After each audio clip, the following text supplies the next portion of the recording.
Hey, you're listening to Blindsight. Let's go.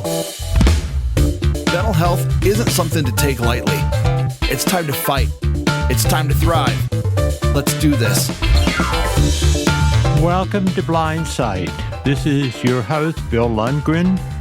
I'm really glad to have you here today. We're going to be talking about trauma. We're taking a little bit of change from doing each of the steps one right after another and taking in the middle of it, talking about trauma, because this is so important in terms of our looking at ourselves in terms of making our lives better, understanding when trauma has come to us. And we're fortunate today to have Anneliese Knop, who is a counselor, advocate, a leader in the field of trauma, to walk us through the whole issue of trauma, what it is, what ways we need to take to deal with it, and we'll talk a little about the relationship between trauma and addiction, and about other things in our lives, and hopefully give you some information that'll be real helpful for you. Anneliese, thank you for being on board today. I'm happy to be here. Thanks for having me.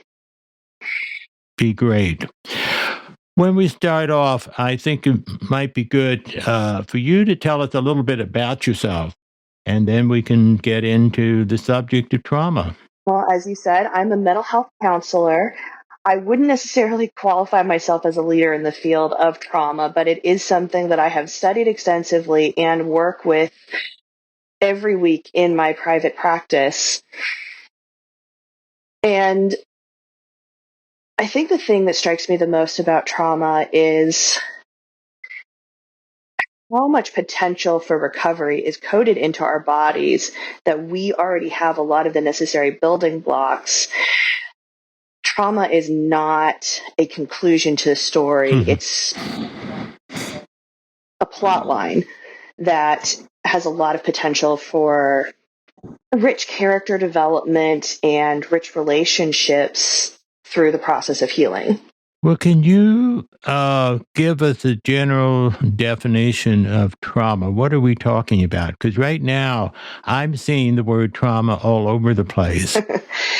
And, it's like I mentioned it last night. I was at a dinner party, and they asked me, what are you doing the podcast today on? I said trauma, and there was a groan.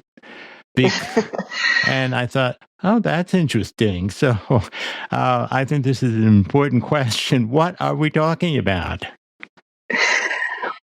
Well, I'm going to bring out a little bit of my nerdy side here. I've always loved the history of language and why we use language and why language has an impact on us. Trauma is a Greek word, and it means wound or injury. And it initially came to us through the medical field, where they would talk about things like blunt force trauma or piercing trauma or trauma departments or trauma surgeons, people who focused on addressing injuries that happened usually very suddenly, very catastrophically. Sure. And it migrated into mental health from that field. So when applied to mental health, trauma is a wound or injury to a person's sense of self, their sense of safety, their sense of ability to keep themselves safe, their belief in their worthiness of being safe has been injured in some way, sometimes repeatedly, sometimes in small ways, adding up over time, and sometimes in single or repeated catastrophic events.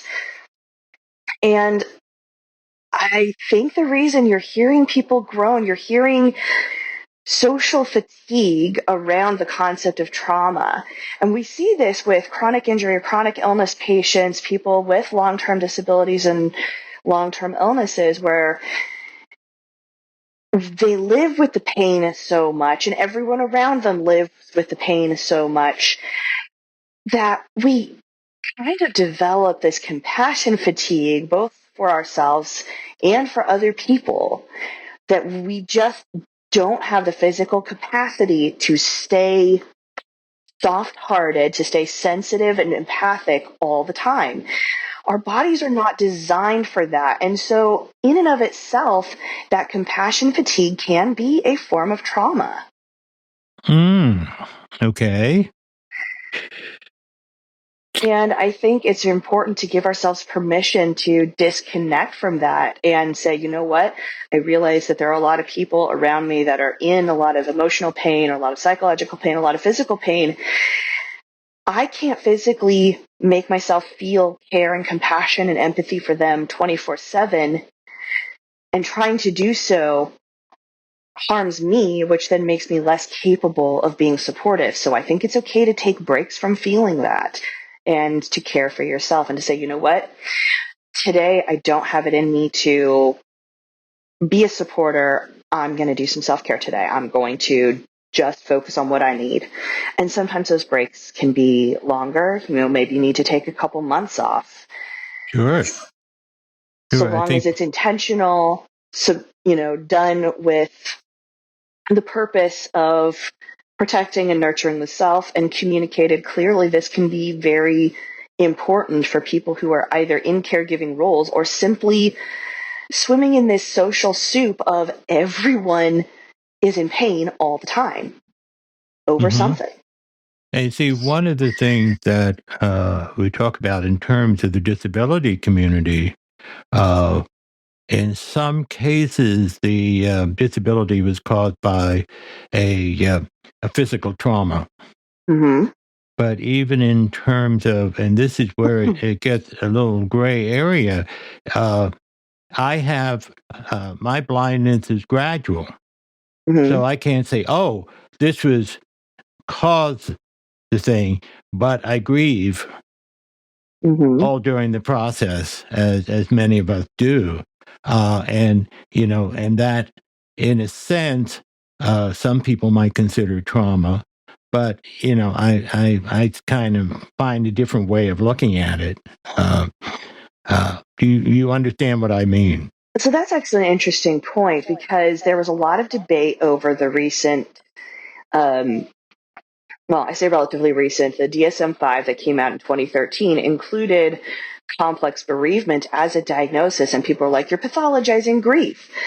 And they didn't do a really good job of explaining why they put this in there. But thinking about your grief journey, if all you had to grieve was the loss of sight or the change in sight over time, and there weren't any complicating factors, it would be uncomfortable, but a growth process. But your experience, my experience, as someone who's also gradually losing their sight, anyone who is going through that, is complicated by the daily interactions of microaggressions and ableism that make living with a disability and a changing disability complicated. And that complexifies the grieving process. Not only am I dealing with the changes within my own body, but how people treat me differently in ways that are very dehumanizing. And so that can take a healthy, normal grieving process and turn it into complex bereavement, which, yes, is a trauma. Okay. What other types of trauma are we talking about? Well, I mean, what do you want to talk about? Almost you can break them down into very few categories. You can spread them out into a wide number of categories depending on, do you want to talk about single instance trauma? Do you want to talk about big T trauma versus little t trauma, or repeated complex trauma? There's so many different ways to categorize it. Do you want to focus on what happens, what causes trauma, why one person would develop PTSD versus why someone who's through the same thing doesn't? Or do we want to focus on recovery? There's so many different ways to explore this vast topic, which is as vast as the human experience itself. It almost sounds like we need to have some sub word for trauma, so that we can be real clear what's going on, and also in terms of how we're responding to it. I know one of the things that I've experienced in my family has been the when a trauma occurs, like for example, the sudden death of my father, my mother blamed herself for it. And so she was traumatizing herself so unnecessarily and not talking to anybody about it. She never even talked to us about it, her feeling of trauma. And that's just one example of the variables that you're talking about. Absolutely. When I think about someone blaming themselves for someone else's death, I wonder what kind of family and social influences trained them to believe they were responsible for that other person's life and well-being. What prepared them for this psychological self-harm of blaming? Mm-hmm. And how did the healing occur? Some of that involves recognizing these external influences that tell us you are responsible for that person's well-being and therefore you have failed. Being able to recognize just because someone or some culture or some belief says I'm responsible for this doesn't mean I actually am capable of being responsible for it. But it's really hard to get that kind of perspective through isolation. And really, the first step in almost every instance is to find some safe connection. And sometimes that might be someone who is completely neutral and disconnected from the family, like a therapist or coach or social worker or spiritual leader, or sometimes that is a safe and trusted family member or close friend who is willing to be in contact with the suffering person's pain and says, I can handle being around your pain enough for you to feel comfortable talking about it, or for you to feel comfortable releasing it in some physical way. And sometimes it is the person coming to an understanding. Wait a minute, I'm really injuring myself. I'm hurting myself by accepting this blame and going to see someone. They say, "Well, I'm okay. This is part and parcel of what I have to accept." And this is what many people do with their trauma, is to just swallow it and quote live with it. Is that not correct? A lot of people do feel that it is normal to accept responsibility for something that's outside of their control because they believe it should be inside their control. There's some narrative they're experiencing that says, I should have been able to control this, therefore it's normal that I blame myself. Blame in and of itself isn't necessarily a bad thing. It's part of the brain's natural mechanism designed to examine the self, to look for what can I do differently to protect myself from this pain. It's how we learn from mistakes. It's the same circuitry that says, oh, I put my hand on the hot stove. I should never do that again because it hurt. That same circuitry kicks in when we experience that pain of loss and says, what did I do that caused this pain so I can never do it again? And until it finds the answer of, I did this, okay, I'll never do that again, that circuit just keeps running and running and running and wearing itself down. Or it runs into the conclusion of, there's nothing I could have done. And that can be absolutely terrifying. The basis of most fear and anxiety is the belief that the thing we're afraid of is outside of our control. We cannot protect ourselves from it. That's interesting. So, what you're saying is one of the conclusions we have to understand. Wait a minute. Some things are out of our control.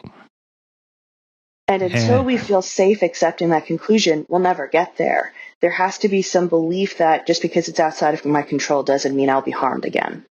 Or doesn't mean that I can't survive the harm. So how do we get people there? How do we get people to begin to understand and, in fact, realize they've been traumatized? Because, right now, this is like a new revelation with all the talk that's going on right now about trauma, it's like, oh, maybe this is helpful for people to begin to look at themselves and say, oh, I have been traumatized. This is what it is. And I may need to consult or talk to somebody about what to do about it. Yeah, the what next question. Okay, so you've been traumatized. Now what? Yeah. The now what can, again, look different for different people, but what it boils down to is the experience of trauma is the body and the brain trying to find safety. So, what makes you feel safe? And for a time, that might be avoidance, avoiding triggers, avoiding strong emotions, avoiding certain people or places, avoiding the feelings to give yourself enough of a break to be able to say, okay, I can't keep avoiding forever, or to have someone else say, hey, you can't keep avoiding forever. Now what's the next step? But that next step is what's the next safe step? Safe people, safe places, safe experiences, safe beliefs are the foundation of all trauma treatment. Mm-hmm. You can't heal if you don't feel safe. Yeah. Okay. Good point. So one of the first things you have to do is to find a safe place to deal with it. Mm-hmm. And And sometimes it's a therapist's office, and sometimes that's maybe a house of worship or a hiking trail or a family member or friend or a support group or just in a car on the road or a meditation or a book.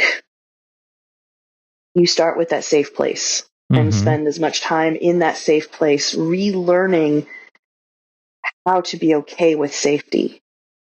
So if we were to put it within the framework of 12-step program, when you're doing the step 6, where you're doing a coming to accept what the step says, a character defect is not a defect as much as to come to accept what's going on for you internally and find a safe way to deal with that particular thing we call trauma. I think it would be really interesting to overlay the concept of internal family systems therapy over the 6th step. The 6th step uses the language of character defects, but as you've correctly pointed out, that's not necessarily very helpful language because it directs blame to the client. But internal family systems therapy teaches the client to identify different parts of themselves that are either injured, overworked, or trying to protect the injured parts. And instead of looking for character defects, maybe we can look for parts of ourselves that are injured and parts of ourselves that are protecting, but maybe not necessarily in pro-social and helpful ways. Those protectors might be a temper that lashes out or a tendency to be critical of others and the self. About a year ago, I did a talk at a writer's con, where we were discussing how the inner critic that constantly keeps writers from submitting, from being able to edit because they're so afraid of looking at their imperfections through the lens of that inner critic, was actually protecting them from failure and from rejection. And so that protective inner critic was actually a helpful sidekick that has started working overtime and really needed a break. And so if we can identify those injured parts and those protector parts as our character defects and recognize how they contribute to the behaviors that are causing our problems in relationships, in our employment, in our self-care, then we can begin to make peace with and heal and be grateful for, show gratitude and compassion for those protectors. And let them off the hook a little bit. Sure. And the 7th step, or the next step, is really being ready to ask a higher power, whatever that higher power is, to take away those defects, as we're calling it, or as you're saying, take away those things that are preventing us from moving forward. So, whatever your higher power happens to be, in compassion focused therapy, you might think of that as a compassionate other, be Okay. that a real, imagined, spiritual, or corporeal person, to help you create that sense of safety that allows you to interact with the protector parts and the injured parts, to soothe them, to heal them, to calm them down so they stop overreacting, and bring back a sense of wholeness to yourself, which then effectively eliminates the problematic behaviors or character defects, to use the language of the 12-step system. And that's a nice thing, that what you're doing is expanding it appropriately into the idea of higher power, which a lot of people just say, "Oh, that's God." No, it's higher power. It can be the compassionate side. It can be any number of things, and that allows people to move then into including ourselves when we talk about making amends. Exactly. One of the leaders in the compassion focused therapy, she always likes to use a case study where she has a client who had a mental relationship with the fictional character Dumbledore that helped her find freedom and peace from her own trauma. But so it could be a fictional character that is your higher power that just takes on some of the burden to give you the mental space to find that safety in yourself. And that's really the name of the game, is to find the safety in ourselves, and Mm-hmm. uh, to acknowledge the trauma, to also acknowledge that it won't happen again. We know how to face up to it, and to deal with it and protect ourselves, which is one of the things that now what people do in addiction, of course, is they may find a way to numb themselves from looking at these things and even doing anything about it. And that's one of the harmful things about the addiction process. But it's so readily available. When we talk about what you're talking about, is using our own resources, and we're not trained. We haven't, to that point, been trained to do that. We just see everything as happening outside of us, ourselves, and being, to use the word that's constant in 12-step programs, powerlessness. And that really is the core of every trauma, is the belief of powerlessness. In the moment of injury, you were not able to protect yourself, and that belief sticks with you. And it's addressing that core belief that is the goal of trauma therapy, is to bring back that sense of agency, that sense of capacity to protect the self and to heal the self. Mm-hmm. Mm-hmm. But so often trauma, for example, we in the disability community, there are just such a much higher incident of sexual assaults, Mm. and partially because, well, what do you see as being the cause for that high rate of sexual assault? You have a population that is usually more physically vulnerable, more financially vulnerable, frequently more socially isolated, and has been trained out of consent culture. That when you're a child with a disability growing up, you're constantly touched, moved, poked, and prodded by doctors, parents, and teachers. No one tells you that you're allowed to say, no, don't touch me. We are grabbed by the arm by the random person walking down the street because they think we need to be guided. And most of us are never taught that we can say no to that. Right.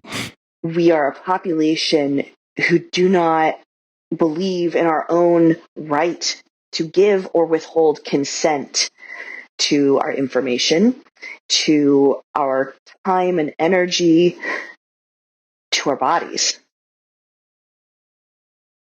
And again, we are actively trained out of that in most cases.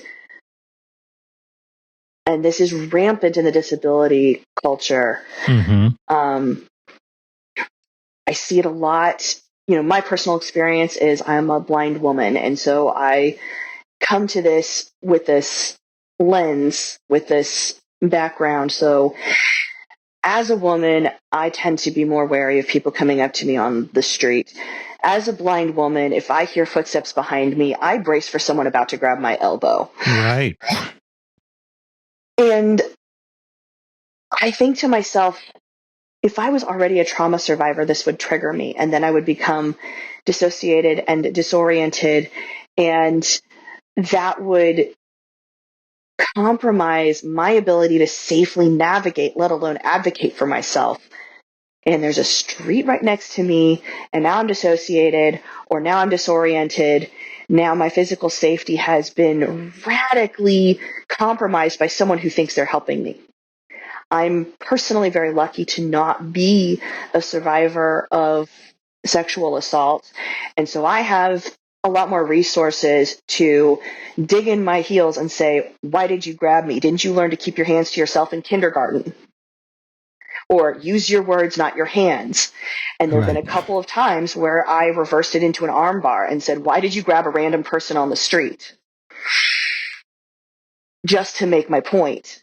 Right. I'm lucky enough to have the capacity to do that, but there's so many of us that don't, and so we get re-traumatized by people who, again, they assume control of our agency, which again is that core of trauma, that we believe we can't do something, that we believe that we are incapable of protecting ourselves. And that belief is reinforced every time someone takes that away from us, even in a mundane situation like grabbing someone's arm instead of offering them verbal directions. So part of what we have to learn in trauma recovery is exactly that these things that keep happening do not have to happen. We have the agency to be able to say no. You have the right to say no. You have the right to stop moving, to reverse that grip, to yell, let go of me, to put your cane or your dog physically between yourself and whoever it is that just grabbed your arm. You have the right to be angry about that. It doesn't matter that their intentions were good. Were their intentions good, or were their intentions vaguely compassionate but more interested in soothing their own anxiety about your condition? Right. And we have the right to be upset about that. And that's giving the big permission for the empowerment of outrage can be incredibly healing. But the counteraction to that is that we're taught, to be nice, and people are just helping us, and all the things that sort Be of nice and sets up. educate. It set us up for being traumatized. Exactly. This is exactly what I'm talking about. Be nice and educate. We're suddenly made responsible for their anxiety about us. But it's not our responsibility. You know what? I didn't sign up to be a teacher, so it's not my job to educate you. So how do we begin to take ownership of the trauma, ownership that trauma has happened to us and that we didn't deserve it? I'm adding some words that you haven't put in there, but that we didn't deserve it, and that we have a right to, to our body space, and to be treated in a different way. And the first thing is to find someone or some space that reinforces that message. Sometimes it's a community, sometimes it's an individual supporter, an ally, a counselor, an educator, a parent, a friend, some supportive other that enforces this message. Will hold space for us to have our painful, chaotic feelings and then say, you deserve to feel this way. It's okay to be outraged. It's okay to be in pain. It's okay to feel frustrated. You can feel fearful here. It's okay. Let's create that safety so that you can then start talking about the right to say no, But then beyond that, just because I know I have the right to say no, how do I get to the point where I can say no, where my throat doesn't choke up, where my hands don't start shaking, where my brain doesn't go blank?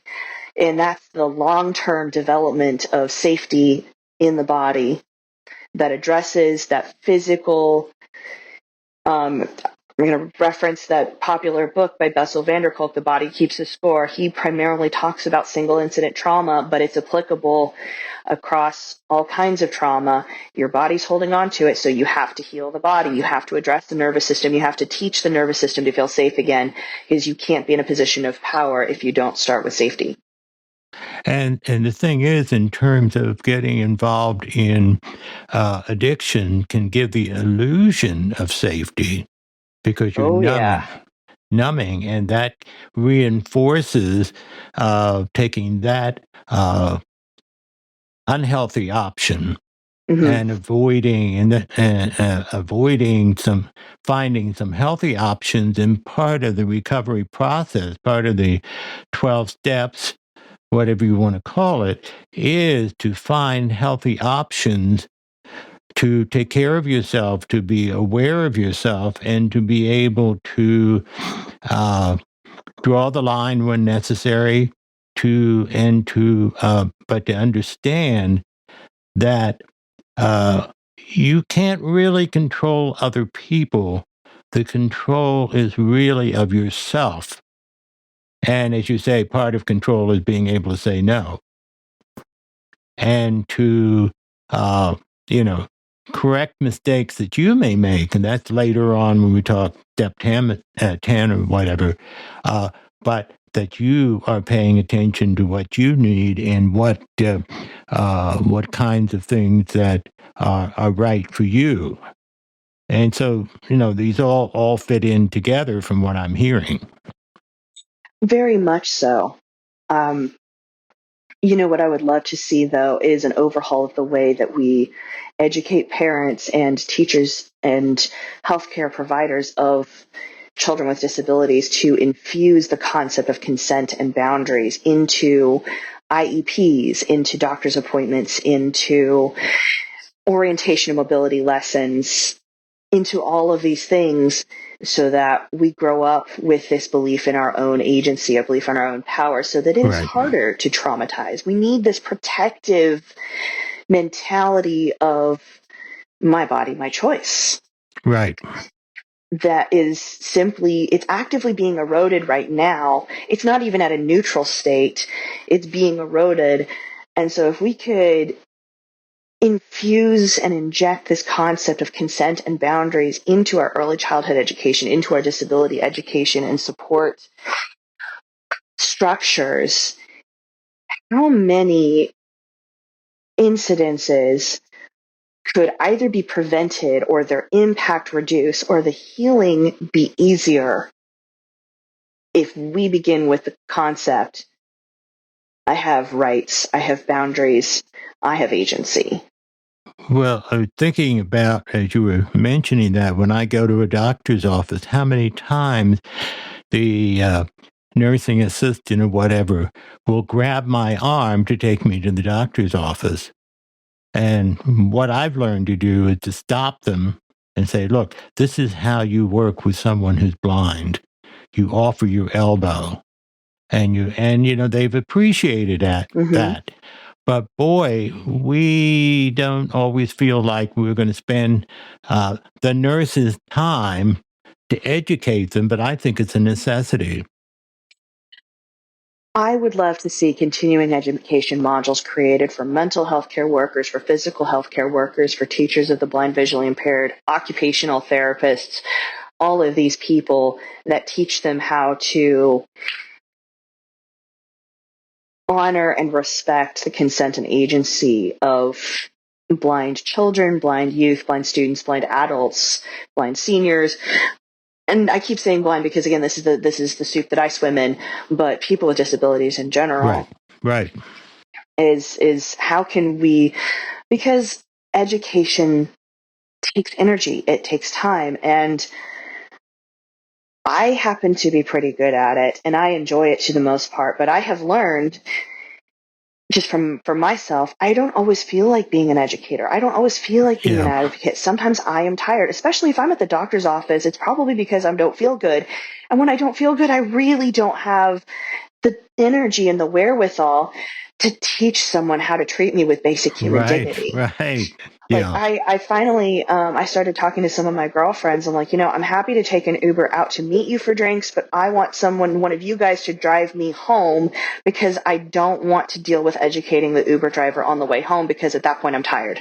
I'm a morning person. I'm not a night person. If you want me to come out and do stuff in the evening, this is what I need. I will get myself there, but one of you guys are going to drive me home because I don't educate after 8 p.m. Okay, so you're setting boundaries, and what I'm hearing you say in prevention of trauma and dealing with trauma is doing exactly that, and knowing that you have the right to do that. And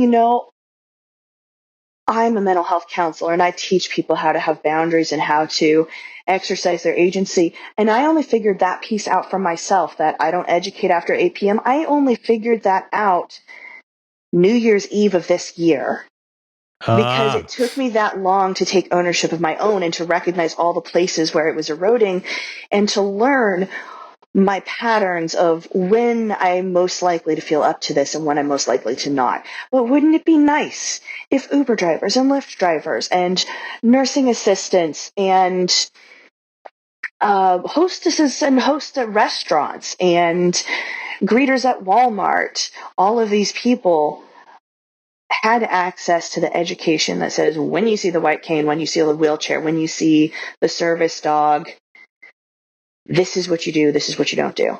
yeah. Mm-hmm. And this is what I mean when I would go back to your complex bereavement over vision loss over time. These are the ableist microaggressions that complicate what should be a natural grieving and growth process.